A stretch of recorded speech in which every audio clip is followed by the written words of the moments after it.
This is a pair of tangled earphones. And what if I told you this is exactly what our mind often feels like?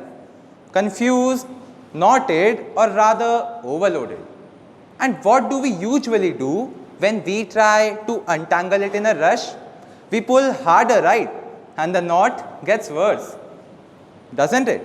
But if we slow down and carefully untangle it step by step, it begins to loosen. Well, that is what peace looks like.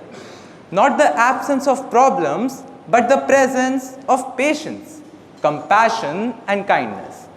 I have a question for you. What comes to your mind when you hear the word war? Weapons, battles, or maybe soldiers. But the war I am talking about today is not fought on any battlefield. Instead, it is the one we fight within ourselves. Every single day, every hour, every minute, a new battle begins within us. A battle of emotions, a battle of pressure, or maybe a battle of insecurities. At a recent family gathering, while everyone was chatting and enjoying as usual, I was sitting quietly in a corner, hoping no one would notice me, when one of my uncles looked at me and asked, "Beta, what do you want to do in life?" Before I could even think of a reply, another uncle joined in. "So which stream are you taking after 10th?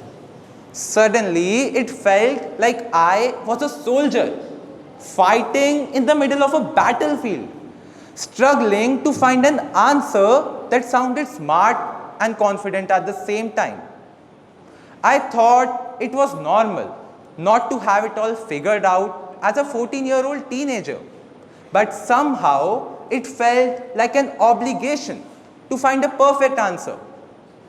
Let's be honest, we all face moments like these when we feel crushed under expectations, caught between who we are and who we are supposed to be. And every time, a silent battle begins. Just a few weeks ago, one of my friends posted a reel of himself dancing. He had never really done something like that before. He was always the quiet one, the shy one. But that video was full of joy, and I could tell how proud he was to finally express himself. At first, I felt genuinely happy for him. But then I opened the comment section. I saw that people hidden behind screens and fake usernames had written hurtful and insensitive comments.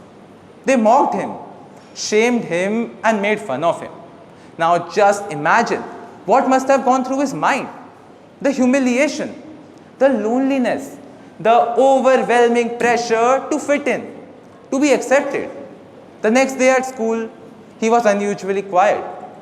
He didn't talk much, didn't smile, and just kept to himself. The same video that took so much courage to share ended up shattering his confidence. The people who typed those comments probably forgot they ever wrote them. But he couldn't forget. Their words stayed with him. They made him doubt himself.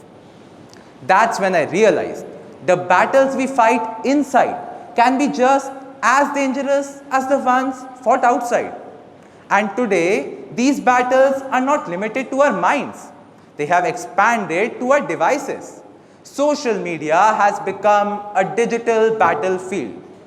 We scroll, compare, judge, sometimes without even realizing it. One comment, one viral post, one careless message, and that's all it takes to crumble someone's mental world. We're constantly measuring ourselves through likes, followers, and views. But I want to ask something. Is that what really matters in our life? No, not at all, right?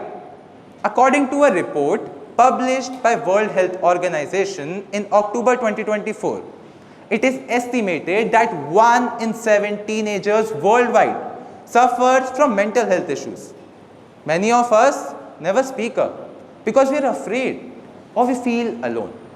We fight our battles silently, behind smiles, behind perfect selfies, behind the words, I am fine. But I want to let you all know that it is completely fine to feel confused, anxious, or even lost. It is okay to keep fighting these battles because they always teach us a lesson to make us a better version of ourselves. Everyone around us, no matter how confident they may seem, is fighting something within. We are not alone, and there is no need for us to hide our struggles behind fake smiles or pretend that everything's okay. So let's go easy on ourselves, because while we navigate these inner wars, we must also embrace our true selves. So before trying to bring peace to the world around us, let's first bring a little peace within us. That does not mean solving everything overnight. It simply means taking one step at a time. So the next time when your mind feels like this, maybe just pause for a moment. Take a deep breath or just rant your way out. And that is how real peace begins, from within. Just a few days ago, I was sitting alone in school during the lunch break. I wasn't having a great day because most of my friends were absent and I was feeling lonely. That's when one of my classmates noticed and came over to sit beside me. He just sat there and asked if I was okay.